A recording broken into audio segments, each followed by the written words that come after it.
நடிகர்னா நீங்க வந்து ஒரு கூட்டம் வருங்கிறது ஒத்துக்கொள்ள வேண்டிய விஷயம் தான்.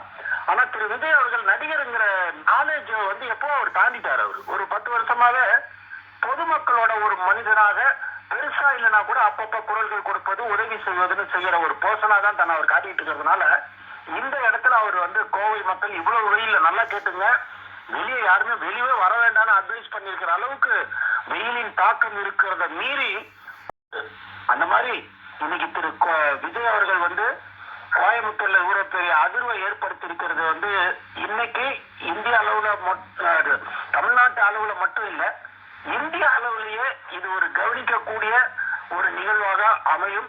அதையாக திரு விஜய் அவர்கள் உருவெடுத்து விட்டார். உருவெடுப்பார்னு சொல்றது கூட நம்ம வந்து எதிர்காலத்தை பத்தி தீர்மானிக்கிறது இல்ல, நிகழ்காலமே பல அவருக்கான சாதகமான நிகழ்வுகளை அவருடைய ரசிகர்கள், இது ரஜினி சாருக்கு இருந்தது சார், இதே மாதிரி எம்ஜிஆருக்கு சொல்லுவாங்க, நான் பார்த்தது இல்ல, ரஜினி சாருக்கு இருந்தது சார், இதே மாதிரி இருந்தது. தொண்டர்களை உற்சாகப்படுத்தி மக்களுக்கு நம்பிக்கையை விதைத்தார் என்றால் அவர்